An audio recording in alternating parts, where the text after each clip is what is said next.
like me. Nasubukan niyo na ba na magpagawa ng sapatos? Minsan pag magpapagawa ka ng sapatos, yung swelas, o kaya ipapatahi ka, minsan makikita mo doon, no, we serve while you wait. Yan. Kumbaga, gagawin namin to, we repair while you wait. Nakakatuwa. Sabi ko, sana ganun ang mga Christians, no? They serve while they wait. Di ba? Dapat ang Christians naglilingkod sa Panginoon habang nag-aantay. Dito gusto ko lang sabihin, magandang gabi sa inyo lahat, na yung serving while waiting ay senaryo ng mga Kristiyano sa ngayon. Kaya nga, pag binasa niyo yung 1 Corinthians chapter 15, babasahin natin yung 57 hanggang 58. Ito yung sabi ng Bible.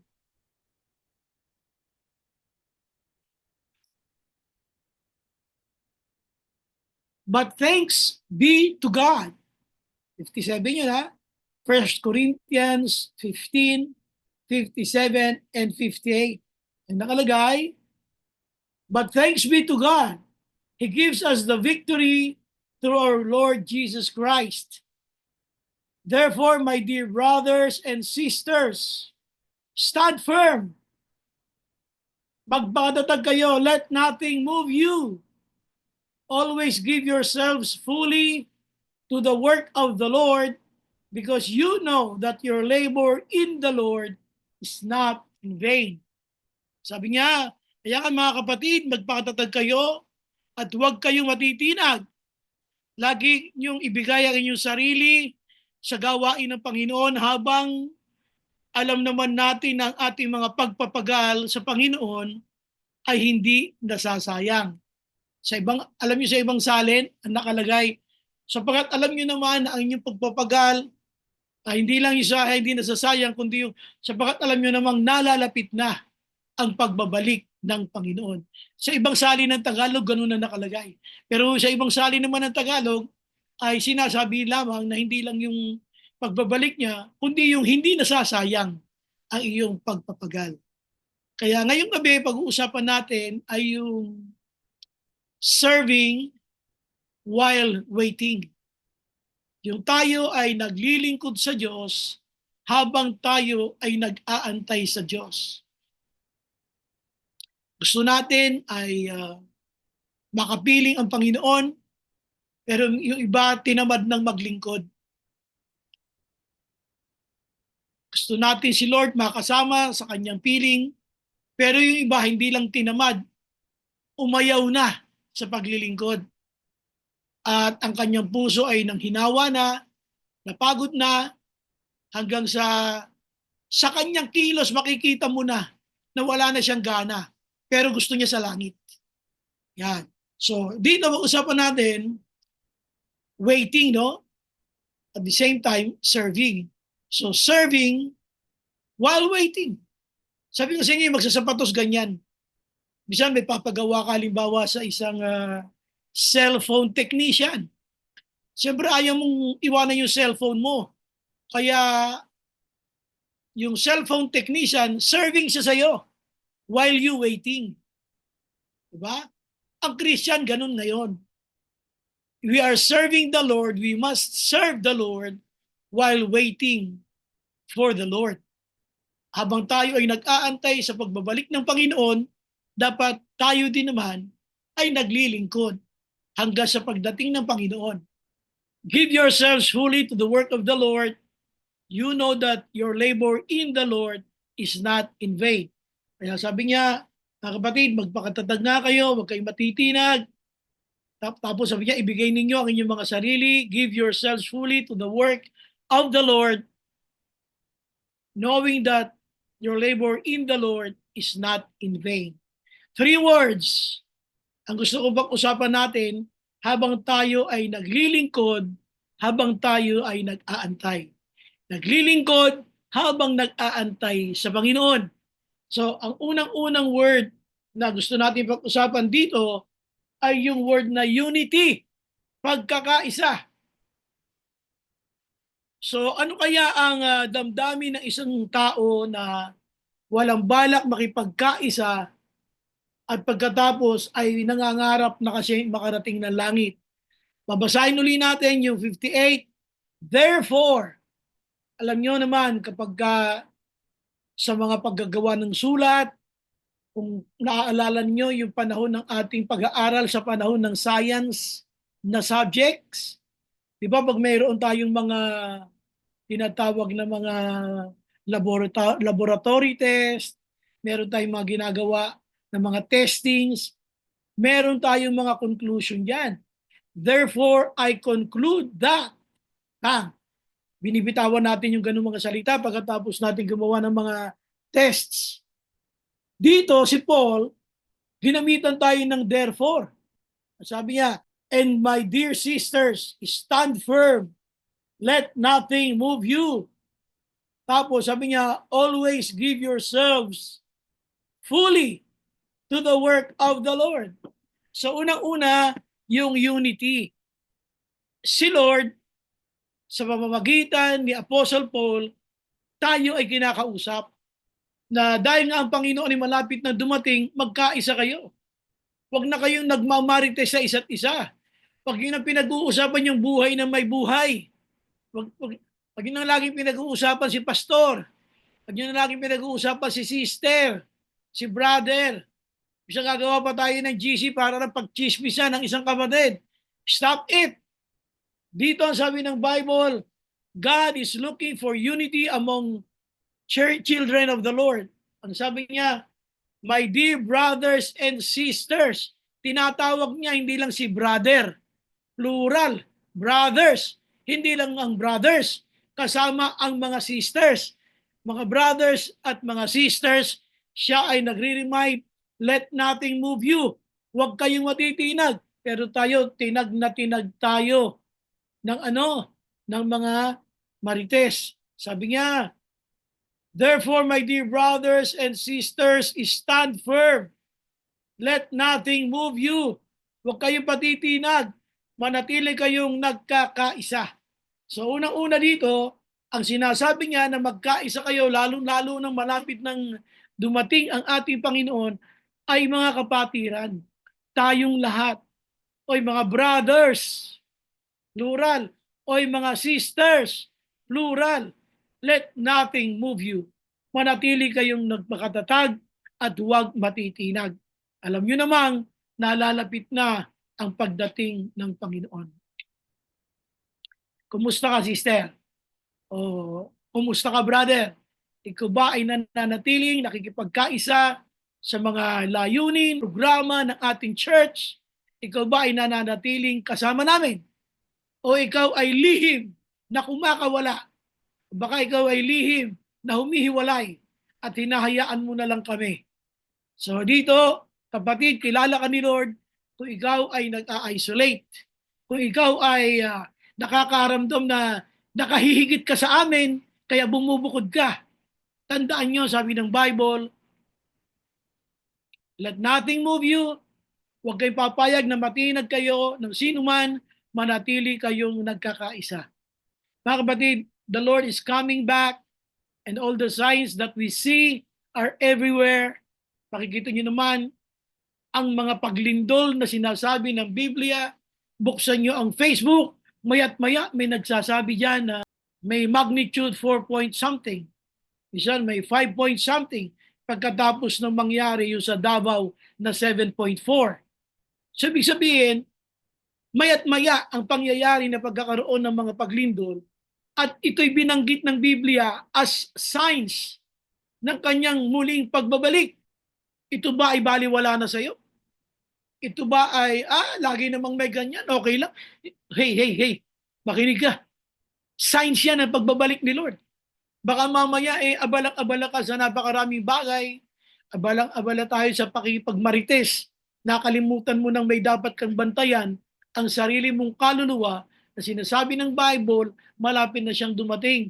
So, please, magkaisa tayong magplano para sa gawain ng Diyos. Patuloy tayong makipagkaisa sa mga programa ng church, ano man ang mga gawain natin, patuloy tayong sumama Sabi niya, mga brothers, mga sisters, magkaisa kayo. Kumusta ka? Nakikipagkaisa ka pa ba? Minsan, kaya tayo humihiwalay. Ang tingin mo, nakahihigit ang talino mo kaysa amin. Kaya humihiwalay ka.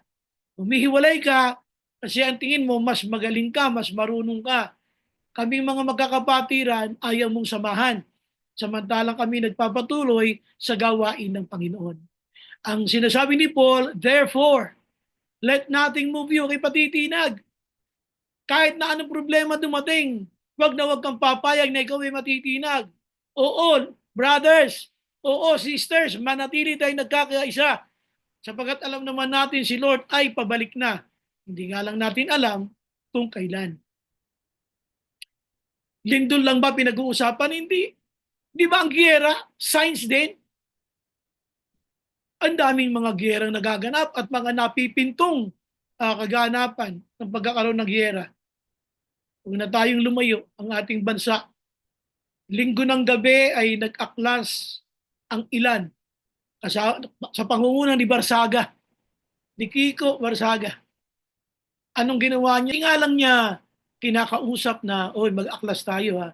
Pero ang kanyang mga sinasabi ay may kinalaman doon sa paglaban sa gobyernong ito.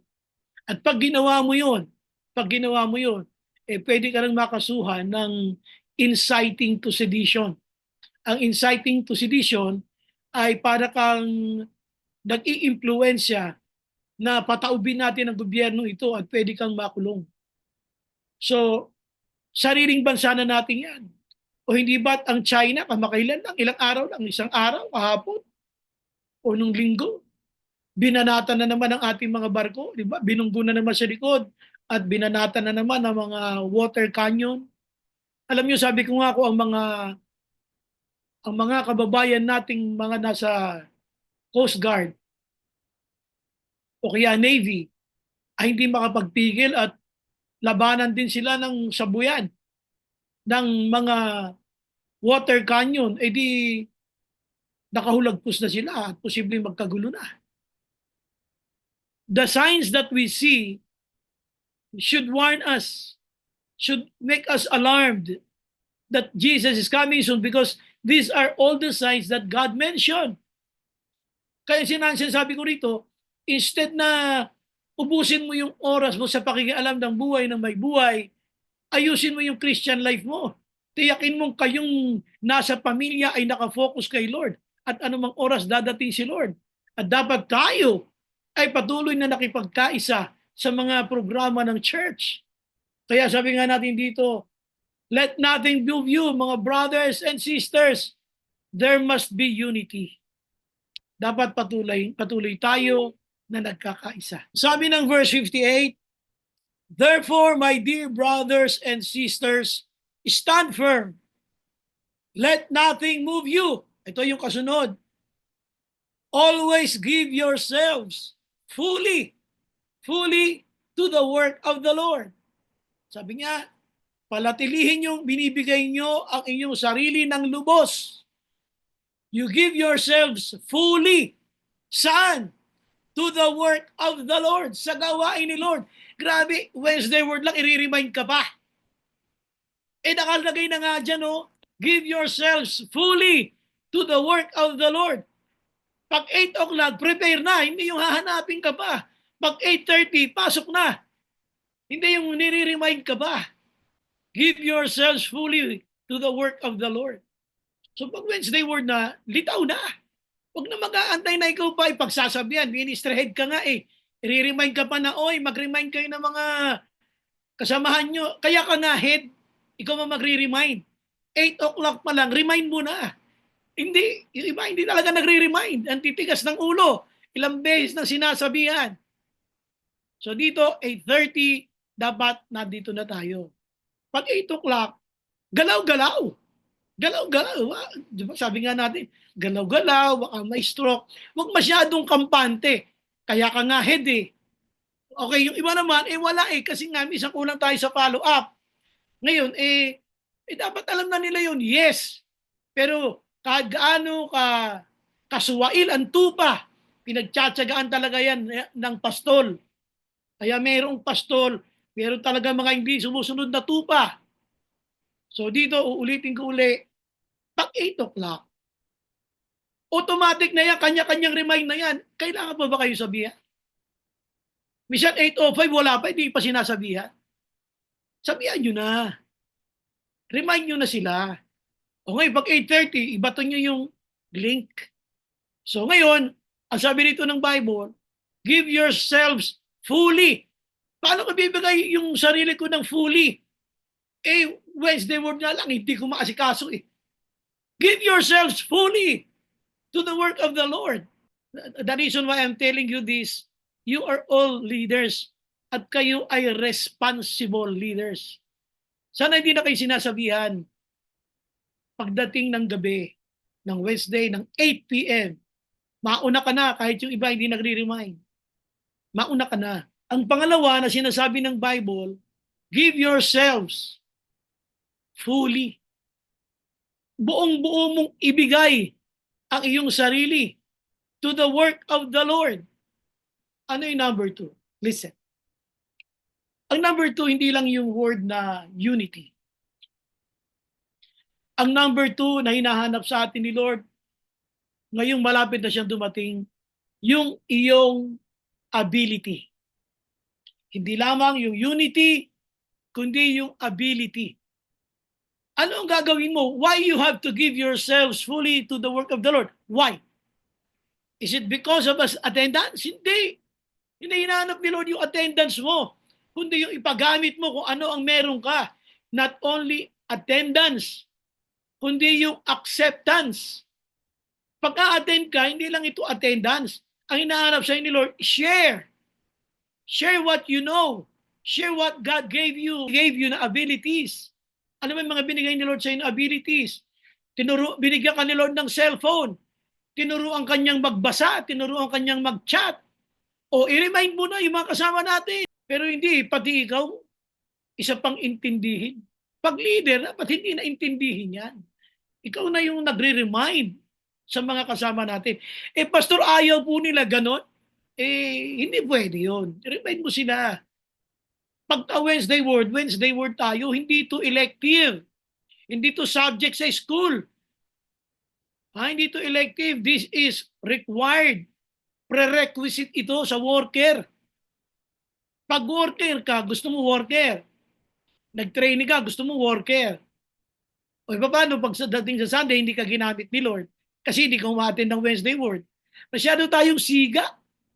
Ang daming leader sa church, puro siga. Mga worker, siga. Sila ang nagdidesisyon.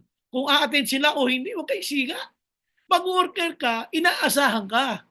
Kasama ka dito. Lahat tayo nag-aaral, hindi ba challenge ko nga sa inyo? Dahil si Ate Eli, isang masakit ang ulo niya, pero a-attend dito yan. Si Ate Mina, anong edad niya? Kahit hirap yan, a-attend yan dito. Pero ito, batang-bata ka pa. Nasa iyo na lahat ng excuses. Ba-challenge naman tayo. Alam niyo kung mga deacons natin hindi uma-attend, baka hindi ko kayo masisi. Pero hanggat nandiyan sila, nakita niyo naman, nagtatapat, lumalaban para sa gawain ni Lord. Giving themselves fully. Pero tayo yung iba, katulad ngayon, yung iba kaya hindi nag-o-open, mga nakataas ang paa niya, nakahiga. Yan ba yung giving yourselves fully to the work of the Lord? Mga nakataas ang paa nyo. Yung iba, naka-silent lang pero bukas ang TV habang nakikinig sa akin ngayon. Hindi ba dinadaya nyo si Lord dyan? Giving yourselves fully to the work of the Lord. Ano ba yan? Gusto mo puro pahinga na lang talaga, pati gawain ni Lord, halos hindi na natin iginala. Kaya dito mga kapatid, we are all workers. Sabi ni Paul, giving yourselves fully to the work of the Lord. Isa sa mga work of the Lord, isa sa mga gawain natin ay ang Wednesday word. Where are you? Kailangan mo talagang sabihan. Dapat tabla naman tayo. Gawin natin sinabi ni PBBM. Mahiya naman kayo. Mahiya naman tayo.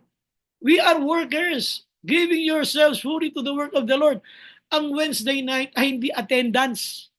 Ito ay acceptance. Sabihin yung tanggapin ni Lord. Yung kaloob na paglilingkod. Anong paglilingkod ginawa mo? Nagpa-late-late ka, hindi ka naging responsable sa mga dapat na i-remind ng mga kasama mo, naghihiga ka, kataas ang paa mo, sarado yung cam, ilang beses ka nang sinabi na mag-on cam, hindi mo naiintindihan ilang taon na. Hanggang ngayon, off cam ka pa rin. Ano ang hindi nyo naiintindihan sa word na on cam? Ang on cam ba isara? Hindi. Talagang ganun tayo, mga pasaway, mga patitigas ang ulo natin. Hindi natin naiintindihan. And sabi ng Bible, give yourselves fully to the work of the Lord. Pero hindi pa rin natin naiintindihan yun. So ngayon dito mga kapatid, ano ang gagawin mo? Sabi ng Bible, ability. What can you share sa gawain ni Lord? Ano bang kaya mong i-share? Share it. I-share mo lahat ng kaya mong gawin. Giving yourselves fully to the work of the Lord. Oo nga, wag kang matitinag. So, hindi naman pwedeng paano ka masusukat pagdating doon sa iyong pagiging matibay. Na kahit may problema, maglilingkod ako kay Lord. Kahit marami akong assignment sa school, pero oras ng Wednesday word, a-attend ako. Kahit marami akong mga bayarin, a-attend pa rin ako sa Wednesday word. Kahit marami akong mga taong kausap na parang problema ang hatid, maglilingkod pa rin ako kay Lord. Huwag kang patitinag, kaya nakasulat to. At ngayon, huwag kang papayag na yung ability mo ay ikulong ng mga problema sa buhay na hindi mo siya ngayon magamit. Hindi, saka na lang ako magpapagamit pag okay na ako. Pag nasolve yung problema ko. Kailan nangyari yun? May natatanda ka nangyari yun? Wala. Pag nasolve ang problema natin ngayon, may uling kasunod. Pag nasolve ulit, meron uling kasunod. Kailan mo aantayin na payapa ang lahat tsaka ka magpapagamit? Kaya yung ability mo na bigay ni Lord, yan ay hayaan mo magamit. Tingnan nyo giving yourselves fully to the work of the Lord. Bigay mo ng buong buo lahat ng iyong kakayanan para sa gawain ng Panginoon. Paano kakayanan? Yun nga lang mag-remind. Tinawag ka pang ministry head. Hindi mo magawa ng saktong 8:00. So mga kapatid, huwag kayo magdaramdam. Alam niyo, pag nagalit kayo sa akin, nagtampo kayo, wala na magsasabi nito sa inyo. Wala na. Wala na. Kaya kung kayo man ay parang nasasabihan ko ngayon, be grateful. Kasi alam kong kaya mong ayusin yan, ayaw mo lang ayusin. Alam kong kaya mong patinuin yan, ayaw mo lang patinuin. Kaya please, huwag magdamdam. Huwag magalit, huwag mainis. Para sa atin yun. I just want you to be responsible with the Lord, with what the Lord gave you na ministry. Pinag-usapan na natin kasi yan noon pa. So dito, ulitin ko ulit, waiting while serving. Nag-aantay tayo habang naglilingkod. So habang tayo ngayon ay naglilingkod, ano ngayon ang ating mga dapat maunawaan na binanggit ni Apostle Paul sa conclusive part ng kanyang letter sa Corinthians. Sabi niya, therefore, he is summing up. Sinamarize niya ang mga important points. At dito, habang naglilingkod tayo na nag-aantay sa Panginoon, 3 things huwag mong kakalimutan. Yung unity, manatili ka nakikipagkaisa sa kalipunan ng mga mananampalataya. Huwag kang tupang hihiwalay. Sumama ka sa kalipunan ng mga tupa na nandoon ang gabay at pangunguna ng ating Panginoon. So hindi lang yung unity, nandun din yung ability. Anong mga abilities mo na hindi mo pinapagamit kay Lord? So unity, tapos ability, punta natin yung pangatlo. Ang pangatlo, nasa verse 58 pa rin. Sabi ng 58, therefore, my dear brothers and sisters, yan yung sabi ko plural, na sinasabihan ni Lord na magkaisa, unity. Stand firm. Huwag kang patitinag. So, manatili kang matibay sa kabila ng mga pagsubok. Tapos sabi niya, let nothing move you. Always give yourselves fully to the work of the Lord. At yung last part, because you know that your labor in the Lord is not in vain. Anong una niyang pininpoint? Yung pagpapagaling ninyo, yung sa kabila ng kayo'y nahihirapan, subalit kahit nahihirapan siya pa rin ay inyong pinaglilingkuran, ang sabi niya dito, ay yung sinishare mo pa rin yung lahat ng abilities na meron ka. Ngayon, ginagawa mo ito hindi para kay pastor, hindi para kay sister o kay brother. You know that your labor in the Lord, hindi labor for pastor or for sister or brother. Hindi natin ginagawa yan para kay pastor o kanino mo man. Your labor in the Lord. Malinaw. Ang paglilingkod natin para sa Diyos. Hindi yan sa para kay pastor. Para kay Lord yan. My labor in the Lord, o ano yung kasunod, is not in vain. Hindi nasasayang. Ito yung pangatlong word pagkatapos natin ng unity, yung ability, at pangatlo yung vanity. Vanity. Yung ating paglilingkod sa Panginoon ay hindi nawawala ng kabuluhan. Hindi nagiging useless.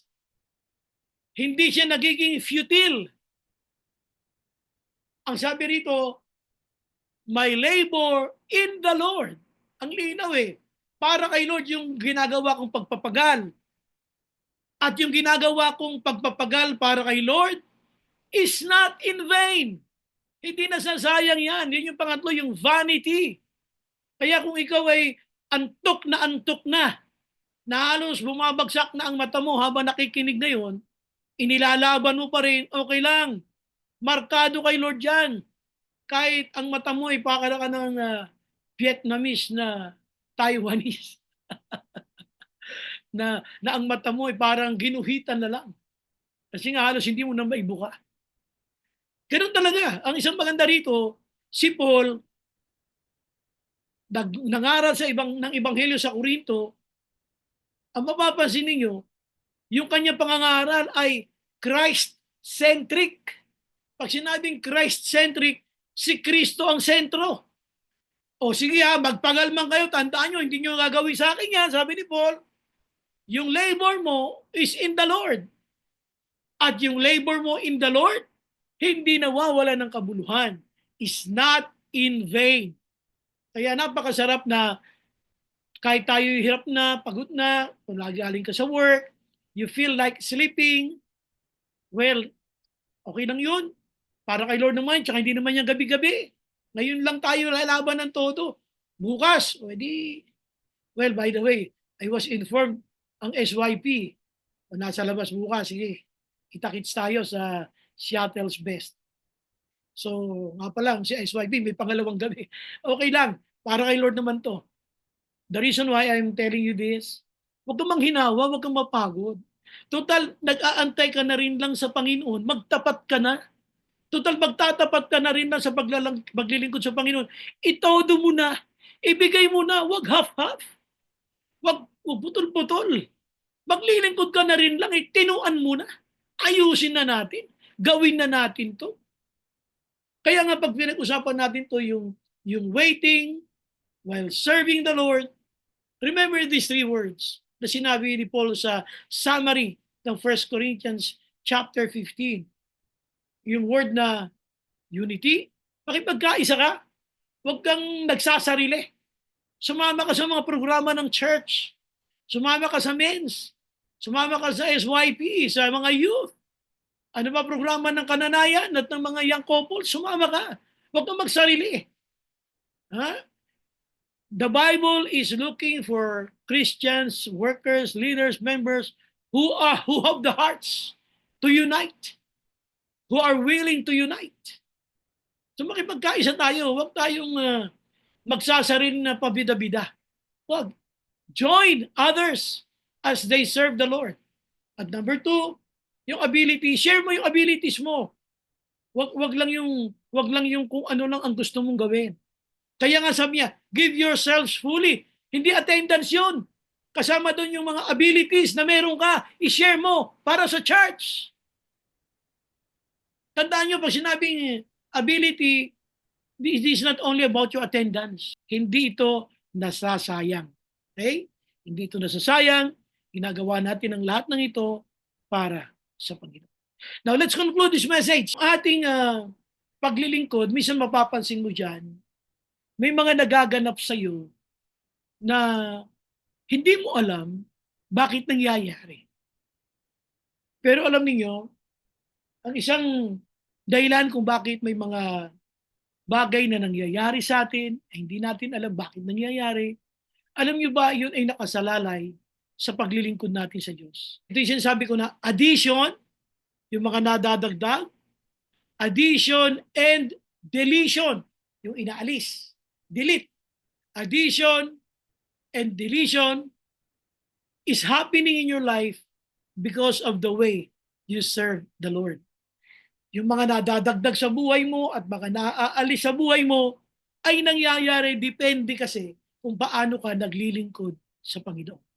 Bawa, vice versa, may nadadagdag, pwede mga problema, may mga nababawas, pwede rin mga magagandang bagay na sa iyo.